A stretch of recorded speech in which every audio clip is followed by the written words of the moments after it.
Hi guys, welcome to Betty vlogs. ഇന്ന് എന്താ prof special? ഇന്ന് ഞങ്ങളുടെ വെഡിങ് ആനിവേഴ്സറി ആണ്. നമ്മൾ അമ്പലത്തിൽ പോവാം. സെക്കൻഡ് ചോറ്റാനിക്കര അമ്പലത്തിലാണ് ഞങ്ങൾ പോയത്. തമ്പു നല്ലോണം ഹായ് ഗൈസ് ഒക്കെ പറയും. ഇപ്പോൾ കുറച്ച് ഷോയാണ്. Hi guys.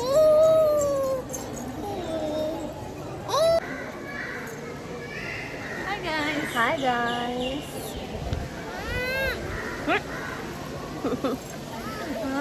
ഞങ്ങൾ ലേഡീസ് ലൈനിൽ കയറി വേഗം ഇറങ്ങി. പ്രൊഫിന് വേണ്ടി വെയിറ്റ് ചെയ്യാണ് ഇനി.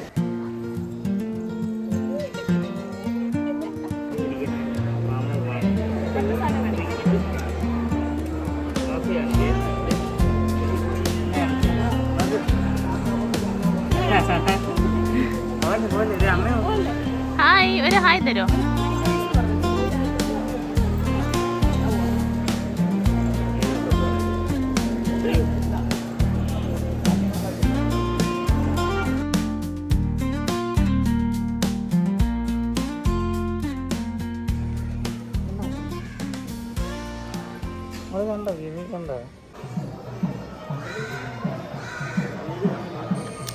ഇവിടെ ഒരു കല്യാണം നടക്കുന്നുണ്ടായിരുന്നു. അപ്പോൾ അതിൻ്റെ നാദസ്വരമൊക്കെ കേട്ടപ്പോൾ ഞങ്ങളും ഞങ്ങളുടെ താലികെട്ട് ഓർമ്മകളിലേക്ക് പോയി. അമ്പലത്തിൽ പോയിട്ട് വരുമ്പോൾ മസാല ദോശ കഴിക്കണം എന്നാണല്ലോ. അങ്ങനെ ഞങ്ങളെല്ലാവരും ശരവണ ഭവനിൽ കയറി. അപ്പോൾ ഞങ്ങൾ അമ്പലം വിസിറ്റ് കഴിഞ്ഞ് എത്തിയിട്ടുണ്ട്. ഇനി പ്രത്യേകിച്ച് പ്ലാനൊന്നുമില്ല. ആസ് ഓൾവേസ് നമ്മൾ വെറുതെ ഒന്ന് പുറത്തിറങ്ങുവാണ്. അപ്പോൾ ഇനി പോകുന്ന വഴിക്ക് കാണാം. നമ്മുടെ ഫസ്റ്റ് ഡെസ്റ്റിനേഷൻ എവിടെയാണ്? ലേബൽ ഫാഷൻസിലേക്ക് പോവുകയാണ് നമ്മൾ, വളകാപ്പിനുള്ള വളകൾ വാങ്ങിക്കാൻ വേണ്ടിയിട്ട്. അപ്പോൾ ഇന്നത്തെ വീഡിയോയിൽ ഞങ്ങളുടെ കല്യാണം റിലേറ്റഡ് ആയിട്ടുള്ള കുറച്ച് ബിഹൈൻഡ് ദ സീൻ ഫുട്ടേജസ് കാണിക്കാനില്ല. സോ കുറച്ച് ഓർമ്മകൾ പങ്കുവെക്കാന്ന് വിചാരിച്ചു. അപ്പോൾ ഓൺ ദ വേ നമുക്ക് പറഞ്ഞു പോവാം. അപ്പോൾ ഞങ്ങളുടെ കല്യാണത്തിന് ടോട്ടൽ ഒരു 4 ഫംഗ്ഷൻ ആയിട്ട് കൂട്ടാം നമുക്ക്. ഹൽദി, പിന്നെ മെഹന്തി സംഗീതം എന്ന് പറഞ്ഞിട്ട് ഒരു ദിവസം, കല്യാണം, പിന്നെ റിസപ്ഷൻ. അപ്പോൾ നമുക്ക് ഹൽദിന്ന് സ്റ്റാർട്ട് ചെയ്യാം. ഹൽദി ഞങ്ങൾ രണ്ടുപേരും ഒരുമിച്ചാണ് നടത്തിയത്. അപ്പോൾ എൻ്റെ വീട്ടിൽ വെച്ചിട്ടായിരുന്നു ഫംഗ്ഷൻ. അപ്പോൾ കല്യാണം എന്നൊക്കെ പറയുമ്പോൾ എൻ്റെ മനസ്സിൽ ഇങ്ങനത്തെ ആഘോഷങ്ങളായിരുന്നു മെയിനായിട്ട് നിന്നത്. ഈ ഹൽദിക്ക് ഡാൻസും പാട്ടും മെഹന്തി അതൊക്കെയാണ് മെയിനായിട്ട്. ആ ഒരുങ്ങി നടക്കല്, ഫോട്ടോ എടുക്കല്, വേറെ ഒന്നും ഇല്ലായിരുന്നു. പ്രൊഫുനോ? എന്റെ കാര്യം പറഞ്ഞാൽ എല്ലാം എങ്ങനെയൊക്കെ തീർക്കുമെന്നുള്ള ടെൻഷനായിരുന്നു എനിക്ക്. കാരണം എന്റെ ചേച്ചിയുടെ കല്യാണം രണ്ടാഴ്ച മുന്നേ. അപ്പോൾ എൻഗേജ്മെന്റിന് ഞങ്ങള് ഡാൻസ് കളിച്ചായിരുന്നു. അപ്പൊ എന്റെ ഡാൻസ് അത്ര പോരാന്നൊക്കെ ഒരു കമന്റ് കേട്ടു. അപ്പൊ എനിക്കങ്ങ് എന്റെ ഈഗോ ഹർട്ടായി. അപ്പൊ എനിക്ക് തോന്നി ശരിയാണല്ലോ, എനിക്ക് ഡാൻസ് കളിക്കാൻ പറ്റുമോ, എന്നെ കളിയാക്കുന്നുണ്ടോ. അപ്പൊ നന്നായിട്ട് ഡാൻസ് ഒക്കെ പഠിച്ച് കളിക്കാന്നൊക്കെ വിചാരിച്ചു. ഈ ചേച്ചിയുടെ കല്യാണത്തിന് ഓടി എനിക്ക് പനി പിടിച്ചു. അത് കഴിഞ്ഞിട്ട് ഇവളെ വീട്ടിൽ പോയിട്ട് വേണം ഡാൻസ് പ്രാക്ടീസ് ചെയ്യാൻ. ഡാൻസ് എന്ന് പറഞ്ഞാൽ 1-2 ഡാൻസ് നിൽക്കുന്നുണ്ടോ? ഇല്ല, ഇത് 6, 7, 8 ഡാൻസിനൊക്കെയാ സ്റ്റെപ്പ് ഇടുന്നത്. മിനി കലോത്സവമായിരുന്നു എന്റെ പൊന്നു ദൈവമേ. പക്ഷെ ഞാനെല്ലാം പഠിച്ചു കേട്ടോ. പൂജയ്ക്ക് ഒരു കഴിവുണ്ട്. ഇവർക്ക് ഭയങ്കര കോൺഫിഡൻസ് ആയതുകൊണ്ട് പൂജ സ്റ്റെപ്പ് തെറ്റിച്ചാലും ബാക്കിയുള്ളവർ ആണ് തെറ്റിച്ചതെന്ന് തോന്നും. അത്ര എലഗന്റ് ആയിട്ടാണ്, അത്ര ഗ്രേസ്ഫുള്ളി തെറ്റിക്കുക അവള്. അപ്പൊ ആൾക്കാർ വിചാരിക്കും ഇവള് എന്ത് വേറെ സ്റ്റെപ്പ് കളിക്കും, ഇവനെന്താ സ്റ്റെപ്പ് മറന്നുപോയോ, അങ്ങനെയൊക്കെ വിചാരിക്കും. ഞാൻ കഷ്ടപ്പെട്ട് സ്റ്റെപ്പ് പഠിച്ച് കളിക്കുമ്പോഴത്തേക്കും ടെൻഷനായിരുന്നു. അതെ, പ്രൊഫു അത്രയും ഡെഡിക്കേറ്റഡ് ആയിട്ട് ഒരു ഡാൻസ് പഠിച്ച് കളിക്കുന്നത് ഞാൻ ഇതുവരെ കണ്ടിട്ടില്ല. ഞാൻ റീൽസ് എടുക്കാൻ വിളിക്കുമ്പോൾ പോലും പ്രൊഫു വരാറില്ല. പക്ഷെ ഞങ്ങളുടെ പരിപാടിക്കൊക്കെ ഭയങ്കര എന്താ പറയാ, അടിച്ചു പൊളിച്ച് നിന്നു പ്രൊഫു. പിന്നെ അടിപൊളിയാണല്ലോ. പിന്നെ മെയിൻ സംഭവം എന്ന് വെച്ചാൽ ഇതൊക്കെ, ഈ പരിപാടികളൊക്കെ എനിക്ക് ആഘോഷിക്കാൻ പറ്റുമോന്ന് എനിക്ക് നല്ല ഡൗട്ടായിരുന്നു. കാരണം ഫ്രണ്ട്സൊക്കെ, എസ്പെഷ്യലി സ്കൂൾ ഫ്രണ്ട്സ് ആണ് എനിക്ക് മെയിൻ ആയിട്ടുള്ളത്. അവരൊക്കെ പല സ്ഥലത്തായിട്ടായിരുന്നു. പിന്നെ കോളേജ് ഫ്രണ്ട്സ് എന്ന് പറയാനായിട്ട് ആരും ഇല്ല കല്യാണത്തിനൊക്കെ വരാൻ. അപ്പോൾ ഇവരൊക്കെ ഉണ്ടെങ്കിലല്ലേ എൻജോയ് ചെയ്യാൻ പറ്റുള്ളൂ. പിന്നെ അങ്ങനെ വൈബ് കസിൻസും കുറവാണ്. അപ്പോൾ അങ്ങനെ ടെൻഷനിലായിരുന്നു. പക്ഷേ എൻ്റെ കല്യാണ ടൈമിൽ എന്തോ ഭാഗ്യത്തിന് ഓൾമോസ്റ്റ് എല്ലാവരും നാട്ടിലൊക്കെ തന്നെ ഉള്ള ഒരു സെറ്റപ്പിലായിരുന്നു. പിന്നെ അവരൊക്കെ വന്ന് ഒരു ബ്രൈഡൽ ഷവർ നടത്തി. അതും ഞാൻ എക്സ്പെക്ട് ചെയ്യാത്ത സംഭവമായിരുന്നു. അതൊക്കെ അടിപൊളിയായിട്ട് നടത്തി. അതിന്റെ മാത്രമേ വ്ളോഗ് എനിക്ക് എടുക്കാൻ പറ്റുള്ളൂ. ബാക്കിയൊക്കെ എനിക്ക് ശരിക്കും പറഞ്ഞാൽ ഷൂട്ട് ചെയ്യണമെന്നുണ്ടായിരുന്നു. എന്നാലാണല്ലോ ആ ഒരു ബിഹൈൻഡ് ദ സീൻസ് ഒക്കെ കുറച്ച് നാൾ കഴിഞ്ഞ് കാണുമ്പോൾ ഒരു രസം വരുന്നത്. പക്ഷെ ആസ് എ ബ്രൈഡ് നമ്മൾ ഭയങ്കര ബിസി ആയിട്ട് അങ്ങനെ അങ്ങ് പോയി, ഒന്നും എടുക്കാൻ പറ്റിയില്ല. പക്ഷെ അവരൊക്കെ വന്നത് കൊണ്ട് ഭയങ്കര ഗ്രാൻഡ് ആയിട്ട് പരിപാടി നടത്താൻ പറ്റി. അപ്പൊ ഹൽദിയുടെ അന്ന് വീട്ടില് കുറെ അടിപൊളി ഫുഡൊക്കെ പറഞ്ഞിട്ടുണ്ടായിരുന്നു, ഈവനിങ് സ്നാക്സ്, ചാട്ട്, അങ്ങനെ ഇങ്ങനെയൊക്കെ. പക്ഷെ ഞങ്ങൾ ഭയങ്കര ഫോട്ടോ എടുക്കാനും ക്യാമറമാനൊക്കെ വന്നിട്ട് ബിസി ആയതുകൊണ്ട് ഇതൊന്നും എനിക്ക് കഴിക്കാൻ പറ്റിയില്ല. അതിന്റെ ഒരു വിഷമം എനിക്കുണ്ടായിരുന്നു. പക്ഷെ പരിപാടിയൊക്കെ അടിപൊളിയായിട്ട് നടന്നു. പ്രഭുവിന്റെ ഫ്രണ്ട്സ് ഉണ്ടായിരുന്നു, എന്റെയും കോളേജിൽ നിന്ന് ഫ്രണ്ട്സ് എല്ലാവരും വന്നിട്ടുണ്ടായിരുന്നു. അതുപോലെ എന്താ വീട്ടുകാരൊക്കെ ഒരുപാട് എൻജോയ് ചെയ്തു, നന്നായിട്ട് കുറെ ഫോട്ടോസ് ഒക്കെ എടുത്തു. പിന്നെ ഡാൻസ് കളിച്ചു. അതെ, ഡാൻസ് ഒക്കെ ഭയങ്കര ഒരു രക്ഷയില്ല, അതായിരുന്നു ഹൈലൈറ്റ്. പിന്നെ ഒരു Q&A ഹൂ നോസ് ഹൂ ബെറ്ററോ അങ്ങനെ എന്തോ ഒരു ഗെയിം ഞാൻ ജസ്റ്റ് സൂചിപ്പിച്ചിട്ടുണ്ടായിരുന്നു ഫ്രണ്ട്സിന്റെ അടുത്ത്, ഇങ്ങനെ ഒരു സാധനം ഷൂ പൊക്കുന്ന സാധനം വെക്കണം എന്ന്. അപ്പൊ ഇവര് ക്വസ്റ്റ്യൻ ഒക്കെ പ്രിപ്പയർ ചെയ്ത് വന്ന് ചെയ്തു. അപ്പൊ ചെയ്തപ്പോ ഞങ്ങളുടെ അടുത്ത് ഇത് പറഞ്ഞിട്ടുണ്ടായിരുന്നില്ല ക്വസ്റ്റ്യൻസ് ഒക്കെ. നിങ്ങൾ ആ വീഡിയോ കണ്ടു കഴിഞ്ഞാൽ ഭയങ്കര മനപ്പൊരുത്തമായിരുന്നു ആ വീഡിയോയില്. ഇത്രയും വിചാരിച്ചില്ല ഉണ്ടെന്ന്. അതൊക്കെ ഫണ്ണായിരുന്നു. അങ്ങനെ അതാണ് അപ്പോ ഞങ്ങളുടെ ഹൽദി ഡേ വിശേഷങ്ങൾ. ഞങ്ങളപ്പോൾ ലേബൽ ഫാഷൻസിലെത്തി. അപ്പോൾ വൺ ഓഫ് ദ ഫേവറേറ്റ് ആയി മാറിക്കൊണ്ടിരിക്കുകയാണ് ലേബൽ ഫാഷൻസ്. പോരാത്തതിന് അത്യാവശ്യം അടുത്തുമാണ്. അങ്ങനെ കഷ്ടപ്പെട്ട് സൈസൊക്കെ നോക്കി കുറേ വളകളൊക്കെ സെലക്ട് ചെയ്തു. വേറെ പിന്നെ കടയിൽ കുറേ നോക്കി സമയം കളഞ്ഞെങ്കിലും മെയിനായിട്ട് വള വാങ്ങിക്കാനാണല്ലോ പോയത്. സോ അതൊക്കെ വാങ്ങി ഞങ്ങൾ ഇറങ്ങി.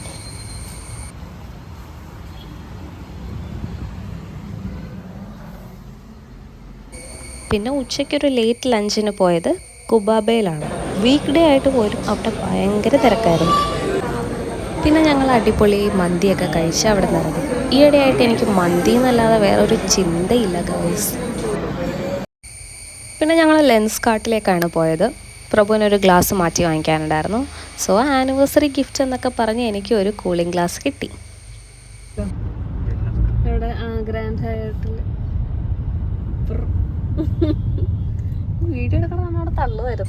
പിന്നെ സൺസെറ്റ് കാണണം എന്നൊക്കെ ഉള്ള പ്ലാനിൽ ഞങ്ങൾ നേരെ പുതുവൈപ്പ് ഫാൽക്കൺ ബീച്ചിലേക്കൊക്കെ പോയിക്കൊണ്ടിരിക്കുവാണ്. കുറേ സൺസെറ്റ് കാണാൻ പോയിട്ടുണ്ടെങ്കിലും സണ്ണ് കറക്റ്റ് കടലിൽ തന്നെ മുങ്ങിപ്പോകുന്ന സീനൊക്കെ ഞങ്ങൾക്ക് റെയറായിട്ടേ കാണാൻ പറ്റിയിട്ടുള്ളൂ.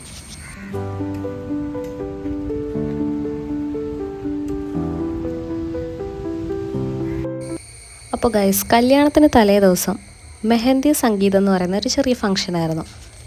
സ്റ്റേജിൽ കയറിയപ്പോൾ തന്നെ ഡിപ്രഷനാക്കിയ സംഭവമാണ്. നമ്മൾ 2 ദിവസത്തെ ഡെക്കറേഷൻ ചെയ്ത് വെച്ച ഈ സ്റ്റേജിൽ ഈ പോസ്റ്റർ കൊണ്ടൊട്ടിച്ച് വെച്ചേക്കുമായിരുന്നു. ആൾക്കാർ കാണുന്ന രീതിയിൽ വേറൊരു സ്പേസിൽ ഒട്ടിച്ചാൽ മതിയായിരുന്നു. എൻ്റെ അച്ഛൻ്റെ ഫ്രണ്ട്സ് തന്നെയാണ് ആ സംഗീതം ട്രൂപ്പിലുള്ളവർ. ഏതായാലും എനിക്ക് തിരക്കിനിടയിൽ അത് മാറ്റാനൊന്നും പറയാൻ സമയം കിട്ടിയില്ല. പിന്നെ അവർ പാട്ടൊക്കെ പാടി പരിപാടി ഒരു ഓളമാക്കി തന്നിട്ടുണ്ടായിരുന്നു. തുടക്കത്തിൽ തന്നെ വെൽക്കം ഡാൻസ് ആയിട്ട് ഞങ്ങളുടെ ഫ്ലോപ്പായ ഒരു ശശികല ചാർത്തിയ ദീപാവലയം ഡാൻസ് ആയിരുന്നു. നല്ലോണം പ്രാക്ടീസ് ചെയ്തൊരു സിമ്പിൾ ഡാൻസ് ആയിരുന്നെങ്കിലും വലിയ കാര്യത്തിൽ വിളക്കൊക്കെ പിടിച്ച് ഞങ്ങളത് തുടക്കത്തിൽ തന്നെ കൊളാക്കി. എല്ലാവരും തെറ്റിച്ചു. എന്നാലും ഇപ്പോൾ ഓർക്കുമ്പോൾ ചിരിക്കാൻ പറ്റുന്ന ഒരു ഐറ്റമാണ് ഞങ്ങളുടെ ശശികല ചാർത്തിയ ദീപാവലയം. കല്യാണ തലേന്ന് കാര്യമായ പരിപാടികളൊന്നും വെക്കരുതെന്ന് എനിക്ക് അന്നത്തോടെ മനസ്സിലായി. കാരണം നമ്മൾ വിചാരിക്കുന്ന ടൈമിൽ വൈൻഡപ്പ് ചെയ്യാൻ പറ്റില്ല.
അങ്ങനെ സംഗീത നൈറ്റും ഭയങ്കര ലേറ്റായിട്ട് കഴിഞ്ഞു.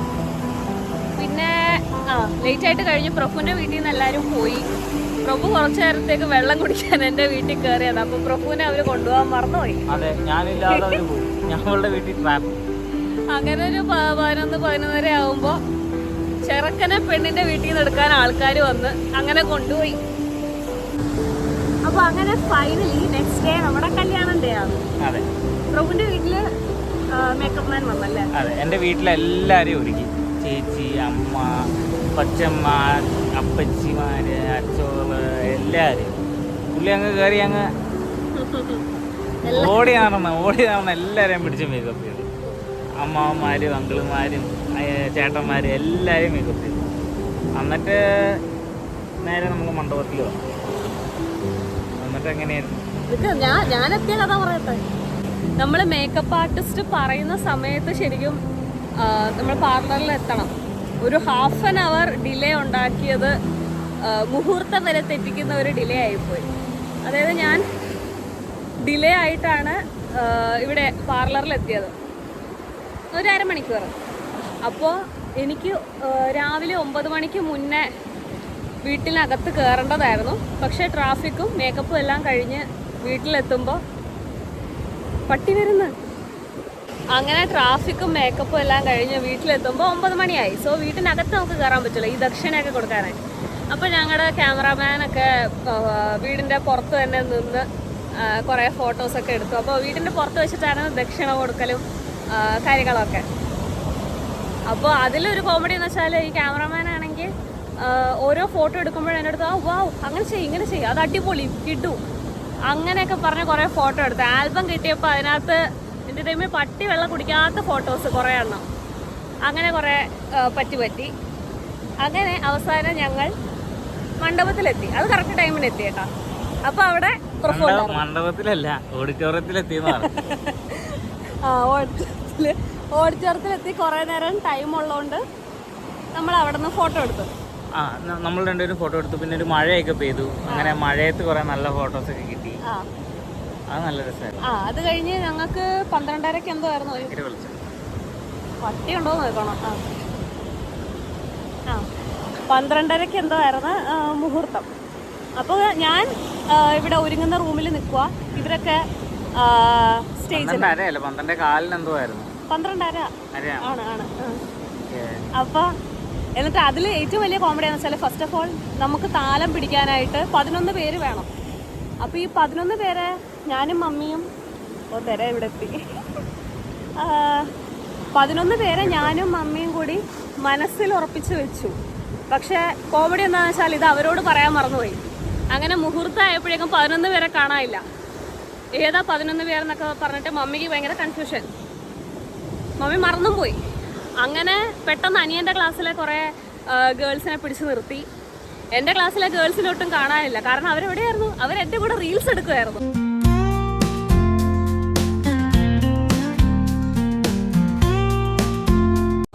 ഞങ്ങൾ മുഹൂർത്തമായിട്ടും അവിടെ റീൽസ് എടുത്തോണ്ടിരിക്കുക. ആരെങ്കിലും വിളിക്കാൻ വരുമല്ലോ എന്നുള്ള വിശ്വാസത്തിൽ.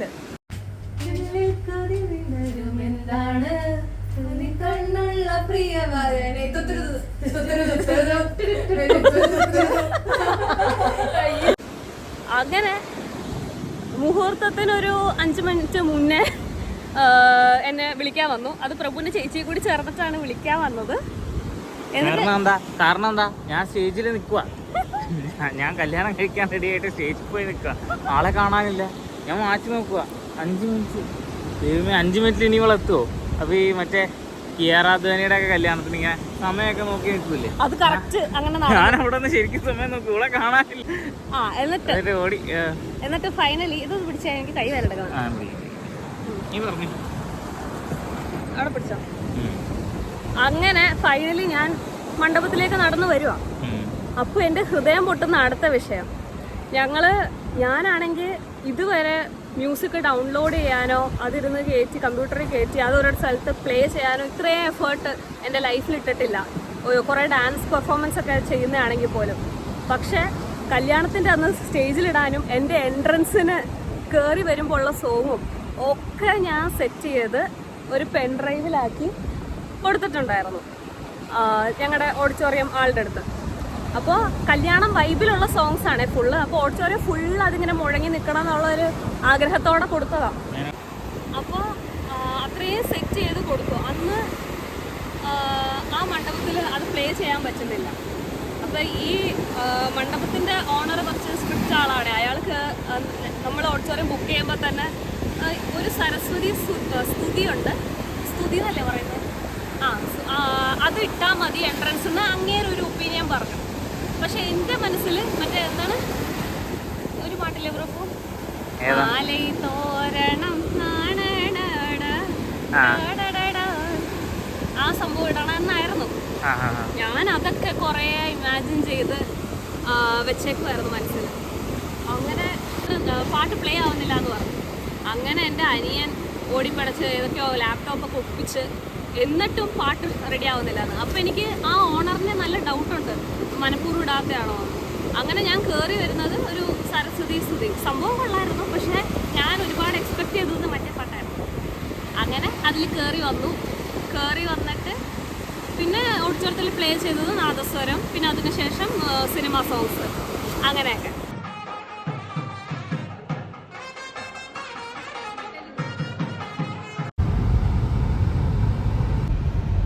ബീച്ചിൽ നിന്ന് വേഗം രാത്രിയായിപ്പോയി. അപ്പോൾ നമ്മൾ അടുത്ത സ്ഥലത്തേക്ക് പോയിക്കൊണ്ടിരിക്കാം. വേണ്ട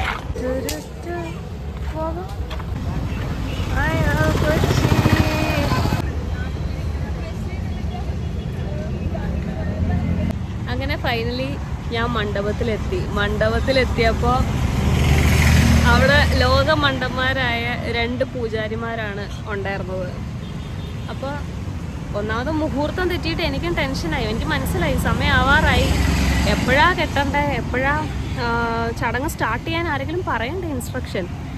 പാരൻസും ഞങ്ങളും ഒക്കെ ഈ പൂജാരിമാരോട് ചോദിക്കുന്നുണ്ട്, ചെയ്യട്ടെ അത് ചെയ്യട്ടെ. അപ്പോൾ അവർ രണ്ടുപേരും തമ്മിൽ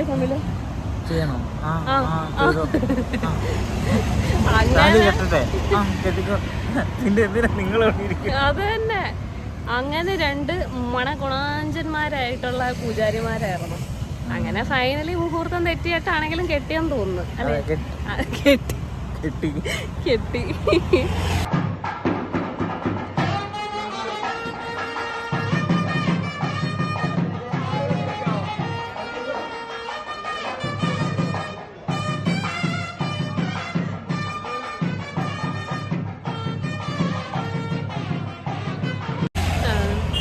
അപ്പോൾ എനിക്കാണെങ്കിൽ കുറച്ച് വിറയലൊക്കെ വന്നു. ഇങ്ങനെ ഒരു വീഡിയോ അത് ക്യാമറാമാൻ ക്യാപ്ചർ ചെയ്തില്ല, അപ്പുച്ചേട്ടൻ പ്രഭുവിൻ്റെ ഫ്രണ്ടാണ് അത് ക്യാപ്ചർ ചെയ്തത് കേട്ടോ. നമ്മുടെ അടിപൊളി ഫോട്ടോഗ്രാഫേഴ്സൊന്നും അത് ക്യാപ്ചർ ചെയ്തിട്ടുണ്ടായിരുന്നു.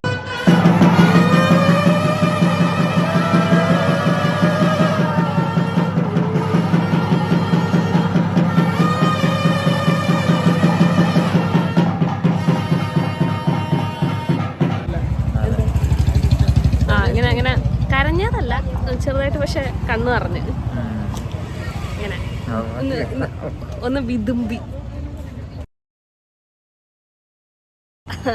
അങ്ങനെ അടിപൊളിയായിട്ട് കല്യാണം കഴിഞ്ഞു. പ്രൊഫിന് കല്യാണം കഴിഞ്ഞപ്പോൾ എന്താ തോന്നി? അല്ല, കെട്ടി കഴിഞ്ഞപ്പോൾ എനിക്ക് പ്രത്യേകതയൊന്നും തോന്നിയില്ല. എനിക്കും പ്രത്യേകിച്ചൊന്നും തോന്നിയില്ല. അന്ന് ഫുള്ള് തിരക്കും ബഹളമൊക്കെ ആയിരുന്നല്ലോ. അപ്പോൾ അങ്ങനെ പ്രത്യേകിച്ച് തോന്നാൻ മാത്രമൊന്നുമില്ല. നമ്മൾ 8 വർഷം ലൈൻ അടിച്ചിട്ടാണ് കല്യാണം കഴിച്ചത്. അപ്പോൾ 8th ഇയറിലായിരുന്നു അല്ലേ? 8th year. ഇപ്പോൾ 10 വർഷമായി. അങ്ങനെ കല്യാണം കഴിഞ്ഞു. പിന്നെ നല്ല തിരക്കായിരുന്നു. അപ്പോൾ ഫോട്ടോ ഒക്കെ എടുത്തെടുത്ത് ക്ഷീണിച്ച് അവസാനം സെക്കൻഡ് സാരി മാറാൻ പോയി. നമ്മുടെ വെഡ്ഡിങ് ഫോട്ടോഗ്രാഫിയിൽ ക്യാൻഡിഡ് ഫോട്ടോ സെഷൻ എന്ന് പറഞ്ഞൊരു സംഭവമുണ്ട്. അതായത് വന്നിരിക്കുന്ന ഗസ്റ്റിൻ്റെയൊക്കെ ക്യാൻഡിഡായിട്ടും റാൻഡമായിട്ടുള്ള ഫോട്ടോസൊക്കെ ക്യാമറാമാൻ എടുക്കും. പക്ഷേ ഇതൊരു വല്ലാത്ത എടുപ്പായി പോയി. കാരണം അന്ന് വന്ന സകല ഗേൾസിൻ്റെയും സിംഗിൾ പിക്സ് കുറേ ഉണ്ട്. ഇവരെ ഫോക്കസ് ചെയ്യുന്നതിന് പകരം ബ്രൈഡിനെയും ഗ്രൂമിനെയും ഫോക്കസ് ചെയ്തിരുന്നെങ്കിൽ ഞങ്ങളുടെ 4 അടിപൊളി പിക്ക് കിട്ടിയേനെ. പക്ഷെ അത്ര മാസം അങ്ങോട്ട് വർക്കായില്ല. ഒരുപാട് ക്യാൻഡിഡ് ഫോട്ടോസ് വന്നിരിക്കുന്ന ഗേൾസിൻ്റെ ഉണ്ടായിരുന്നു.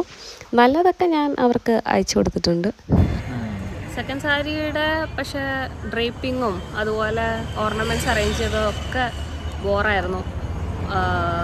ഫോട്ടോസ് എനിക്ക് നല്ലതൊന്നും കിട്ടിയില്ല. ടച്ചപ്പ് ചെയ്യാൻ ടയേർഡായിരുന്നു. വീട്ടിൽ വന്നിട്ട് എടുത്ത ഫോട്ടോസൊക്കെ ചീഞ്ഞ ഫോട്ടോസായിരുന്നു. പക്ഷെ നമ്മൾ തന്നെ ടയേർഡായതുകൊണ്ട് ഭയങ്കര ക്ഷീണിച്ച് ലിപ്സ്റ്റിക് പോലും ഇടാൻ പറ്റിയില്ല. പക്ഷെ എനിക്ക് സന്തോഷമുള്ള കാര്യം എന്ന് വെച്ചാൽ എന്തായാലും കല്യാണ സദ്യ സമാധാനമായിട്ട് കഴിക്കാൻ പറ്റി അല്ലേ? തിരക്കൊന്നും ഇല്ലാതെ എല്ലാ സാധനവും കിട്ടുകയും ചെയ്ത് സമാധാനപരമായിട്ട് കഴിക്കാൻ പറ്റി, തിരക്കില്ലായിരുന്നു. പിന്നെ അന്ന് തന്നെയായിരുന്നു റിസപ്ഷന് എന്താണ് ഡാൻസും പാട്ടും നല്ല രസമായിരുന്നു പരിപാടി. പക്ഷെ അതിൻ്റെയും സ്റ്റാർട്ടർ പോലും എനിക്ക് കഴിക്കാൻ പറ്റിയില്ല, അതിൻ്റെ വിഷമമുണ്ട്. പക്ഷെ ബീഫ് കറി കുറേ ബാക്കിയുള്ളതുകൊണ്ട് നമ്മൾ ഒരാഴ്ചത്തേക്ക് ബീഫായിരുന്നു. അടിപൊളി ബീഫ്, അത് മാത്രമേ എനിക്ക് ഓർമ്മയുള്ളൂ. റിസപ്ഷൻ്റെ കുറേ സാധനം കിട്ടിയില്ല. അടിപൊളിയായിരുന്നു. എല്ലാവരും നമ്മൾ എൻട്രി ഡാൻസ് ഉണ്ടായിരുന്നു. അതുപോലെ രഞ്ജിത്തമ്മാനാണ് ഹോസ്റ്റ് ചെയ്തത്. ഞങ്ങളുടെ ഒരു അങ്കിളും ആൻറ്റിയാണ് ഹോസ്റ്റ് ചെയ്തത്, നന്നായിട്ട് ഹോസ്റ്റ് ചെയ്തു. അതുപോലെ ഫ്രണ്ട്സിൻ്റെ ഡാൻസ് ഉണ്ടായിരുന്നു. പ്രഫുവിൻ്റെ പെർഫോമൻസ് കണ്ട് എല്ലാവരും ഞെട്ടി. ശരിക്കും പറഞ്ഞാൽ ടയർഡായി പോകും നമ്മൾ എല്ലാം കൂടി ഒരു ദിവസം വെച്ചാൽ. അങ്ങനെ കല്യാണം കഴിഞ്ഞു ഗൈസ്. അപ്പോൾ നമ്മുടെ കല്യാണ സ്റ്റോറി ഇത്രയൊക്കെ ഓർമ്മയുള്ളൂ. അതെ, ഇത് പറയാതെ എൻ്റെ കഥ തീരില്ല ഗൈസ്. കല്യാണം കഴിഞ്ഞ് ഇറങ്ങുമ്പോൾ എൻ്റെ വീട്ടിൽ നിന്ന് ഒരാൾ ഒരു തുള്ളി കണ്ണീര് ഒരു പേരിന് പോലും വീഴ്ത്തിയിട്ടില്ല, അമ്മുമ്മ ഒഴികെ. ആ വിഷമവും പിന്നെ എന്തൊക്കെയോ വിഷമങ്ങളൊക്കെ ആയിട്ട് ഞാൻ കുറച്ച് മൂങ്ങിക്കൊണ്ടാണ് ഇറങ്ങിയത്. അപ്പോൾ ഞങ്ങൾ ഹൃദയപൂർവ്വം സിനിമയ്ക്ക് പോവാണ്. രാത്രി ഡിന്നറിനൊന്നും കഴിക്കാൻ പ്ലാനില്ല, ബിക്കോസ് ആർക്കും ഇവിടെ വിശപ്പില്ല. മദ്യമൊക്കെ തിന്നിട്ട് എനിക്ക് പക്ഷേ വിശപ്പ് വരുമെന്ന് അറിയാവുന്നതുകൊണ്ട് ഞാൻ കട്ട്ലറ്റും സമൂസയും കഴിച്ചു. പിന്നെ കുറച്ച് കഴിഞ്ഞ് വിശന്നാൽ അവിടെ എന്തെങ്കിലും കിട്ടുമായിരിക്കും തിയേറ്ററിൽ. അങ്ങനെ ഇത്തവണത്തെ ആനിവേഴ്സറിക്ക് നമ്മൾ കേക്ക് മുറിച്ചില്ല. പക്ഷേ കേക്ക് ഇങ്ങനെ കഴിക്കണം എന്ന് പ്ലാൻ ഇട്ടായിരുന്നു, പക്ഷെ പിന്നെ വയറ് ഫുള്ളായതുകൊണ്ട് അത് കഴിച്ചില്ല. പക്ഷെ ഒരു ദിവസം അങ്ങോട്ട് കംപ്ലീറ്റ് ആവാത്ത പോലെ. സ്പെഷ്യൽ ഡേയ്സിനൊക്കെ നമ്മൾ കേക്ക് കഴിക്കുന്നതാണല്ലോ, അപ്പോൾ ഒരു കംപ്ലീറ്റ് ആവാത്ത പോലെയുണ്ട്. അത് മാത്രമേ ഉള്ളൂ. പക്ഷെ overall it was a very nice day. അപ്പോൾ ഗൈസ്, ഇന്നലെ വ്ളോഗ് വൈൻഡപ്പ് ചെയ്യാൻ പറ്റിയില്ല. ഹൃദയപൂർവ്വം നല്ലൊരു മൂവിയാണ്, എല്ലാവരും ഓണത്തിന് പോയി കാണണം. Subscribe to Betty vlogs and keep supporting. അപ്പോൾ ബൈ, അടുത്ത വ്ളോഗിൽ കാണാം.